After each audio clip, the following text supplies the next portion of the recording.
I'm going to take some time to talk about SaaS branding because it's something that does not get enough attention. Most people in the SaaS marketing world essentially equate marketing with short-term lead generation or demand generation. But as your SaaS company starts to be more successful and more ambitious, you have to spend a lot more time thinking about branding and brand marketing. And there are a few critical distinctions that you need to draw when you start to move into the big leagues. The first is that there is a fundamental difference between the brand and the product. These are two different assets. There are two different ingredients in the marketing mix. And this is one of the critical reasons why I no longer use the 4 Ps as a marketing mix model, because there's not a strong enough differentiation between how the brand as an asset creates value versus how the product creates value. Now, an example in the SaaS world is ClickUp. ClickUp has done an excellent job of brand marketing and of brand design. So we can see here, for example, their logo has this very colorful, kind of rainbow-esque gradient style. Very memorable. The name, I recall it quite strongly. You have the CEO who has this very distinctive image of having very colorful shirts. You see the logo on the laptop. You see the color in his chair. So there's a very strong brand identity here that's easy to recall. But just because I know the name ClickUp and I remember it and I like it because it's so colorful and fun, and I like the CEO because he's always smiling, doesn't mean I know what the heck the product is. So there's the brand ClickUp and then there's the product ClickUp, which is a fundamentally different idea. The product creates value in very functional ways based on use cases. Personally, I don't really know what those use cases are. I know the ClickUp brand. I think they've done an excellent job raising brand awareness, but I have very little product knowledge. So as you start to move into brand marketing in the SaaS space, you need to think about how the brand creates value and also how the product creates value that is fundamentally different. Now, to highlight the importance of brand, I'm going to use this quotation from Jason Lemkin, the founder of SaaSter. Is HubSpot the best CRM for SMBs? You know what? It doesn't matter. It truly does not matter for 80% of customers. So this comes from a video that Jason Lemkin did on the 10 ways to build a moat in SaaS, one of the critical ones being related to the brand. Basically, the point he's making is that your product can be fundamentally better than your competitors, but it doesn't really matter if your competitor wins on brand. Because customers ultimately, they want to go with the default choice. They want to go with a brand they recognize because people like things they're familiar with, and things that are familiar feel safer. They feel like a more conservative choice, feels like something you're going to be less blamed for. It seems less risky. So for 80% of customers, they don't actually care if HubSpot is a better CRM. It's just a recognized name, and that's what they're going to go with. It's a recognized brand, and that's the default choice that you want to become in the SaaS space. Now, the other thing that I want to highlight is that you need to think about branding versus brand marketing. So companies of all sizes at all stages have to do some sort of rudimentary branding. You need a logo, a name. You need something that identifies you and separates you from other suppliers out there. But what really gives the brand vitality is the brand marketing. So this is where you actually need to take budget and start doing things like I've done here, creating a brand awareness campaign in Facebook, for example, where I'm measuring things like what is the lift in the ad recall, or I can do a video views campaign in LinkedIn Campaign Manager, which I've done here, optimizing a campaign not for direct response marketing, not for lead gen, not for the number of white paper downloads, but purely how many people actually watched a video where I'm promoting the SaaS brand. So you need to think about not just what is the brand strategy, what are the brand tactics, but also what kind of budget are we actually going to put behind it so that there's actually equity in the brand. The equity being tied to how familiar people are with your brand.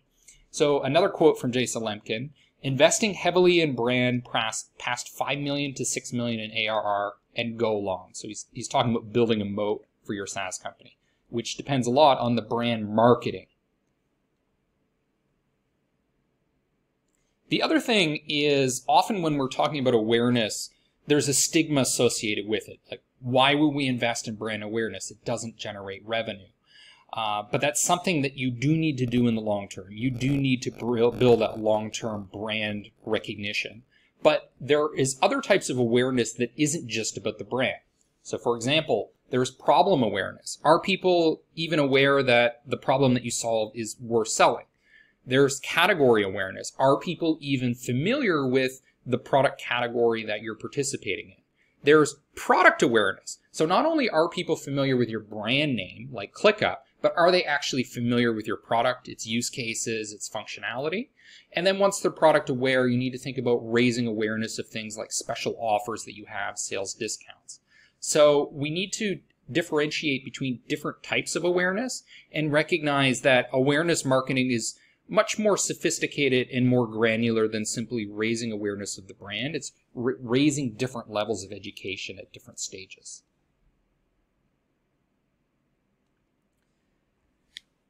When you're a medium or large SaaS company, typically you got there because you focused a lot on demand generation or performance marketing. So there's a tendency to think that what got you to that stage is what's going to get you to the next stage. But the reality, based on tons and tons of research, is that once you're a medium-large company, you need to start dedicating money to raising your brand and your brand equity. Now, I want to turn to the finance space to kind of explain why this is happening. So if we look at value investors, people like Bruce Greenwald, the Columbia Business School, people like Warren Buffett, the way that they fundamentally value companies, first and foremost, is by looking at the assets, so the book value of the company. And then they start looking at the revenue, and then they look at the potential for growth. But the bulk of the value actually comes from the assets. And when we think about what a brand is, that's what it is. It's a balance sheet asset. We're no longer just thinking about short-term revenue and sales. We're thinking about long-term equity building. And that's what you're doing when you're doing brand marketing. And that's why there needs to be a fundamental shift in the psychology of SaaS marketing in sort of those mid stages. So when we're looking at small companies, what are small companies focused on? And rightly so. It's revenue management. What is the sales pipeline coming in? What is the revenue coming in? Are we acquiring new customers quickly? So the fixation is with the income statement, which is very much focused on the short term. We're thinking about performance marketing or demand generation, depending on whether you're in the B2C or business-to-business space.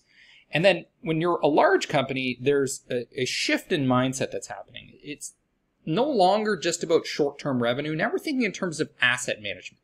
We're thinking in terms of reputation management. We're thinking less in terms of taking big, bold risks and more in terms of how do we protect what we have and extract more value out of it. So we're focused more on the balance sheet, more on assets, more on things like brand. And therefore, we need to think more about brand marketing, and we need to think about more about other assets and own channels. So things like, do we have an annual event that we host that we can extract more value out of to drive more long-term growth instead of just short-term revenue and cash? The other critical thing, if we look at the research that was synthesized by the B2B Institute based on tons and tons of economic data coming out of Britain, was that brand marketing is how you hit the 95% of business buyers who are out of market. So a lot of these business-to-business SaaS companies are very much fixated on the tiny group of people, the 5%, that are actually in market, actively looking for a solution. So this is why there's a fixation with account-based marketing, and particularly account-based marketing that's driven by intent data. But what we're interested in brand marketing is driving much bigger impact by hitting the other 95%, including the 5%, but with a skew towards the 95%. So the key with brand building is to be memorable, because what we're focused on is long-term impact. And long-term impact requires that you embed yourselves into the memory, into the psyche of the prospects that will be buying your product in the future. So how do you be memorable? Number one is you want to be bold and distinctive. You don't want to look like every other brand supplier in your competitive space. Now, this is very easy in business to business. Why? Because not a lot of business to business marketers or companies, SaaS companies, are bold enough to take any sort of risk with their design. The other key is to be consistent. When things are consistent, they're more memorable. That's why you need things like a brand guide that says, this is the tone of voice that we're using in our SaaS language. This is the color tones that we're going to be using and applying consistently throughout all channels. And the reason for consistency is you're trying to build memorability. Memorability is your end objective by doing all of this. You also want to be repetitive. So that means that your advertising, for example, is not just focused on, are we getting people to supply emails to download white papers, which is kind of a very short-term thinking, but we're thinking more in terms of, okay, what is the frequency? Are we hitting our total addressable market with one video view per week for 52 weeks, so that when their buying need arises next year or in 6 months, that, okay, the repetition has allowed our brand to embed itself into people's memories. The other thing is there's a skew towards more emotional types of marketing when you're doing brand marketing, because emotions tend to be more associated with memory and long-term memory. Now, that's another key distinction you need to think about is when we think about positioning is often driven by the product marketing managers. And we're very much thinking about how the product is positioned. And often the best way that you position a product is around a use case, which is often a very functional use case, a very concrete use case. But when we're talking about brand positioning, which is the more classic definition of positioning, often that centers more on things like emotions. The reason being that you're trying to drive memorability. Now, if we look at Salesforce as an example of a company that has taken a little bit of boldness with their branding, you notice that they use a lot of these mascot type characters, things like bears and people in costumes and animals in the forest.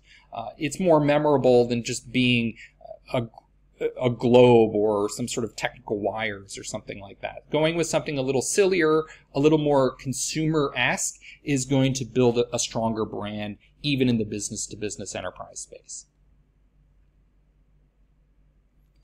Now, if we look at the recommendations from the B2B Institute, essentially the number one goal of brand marketing is to be famous.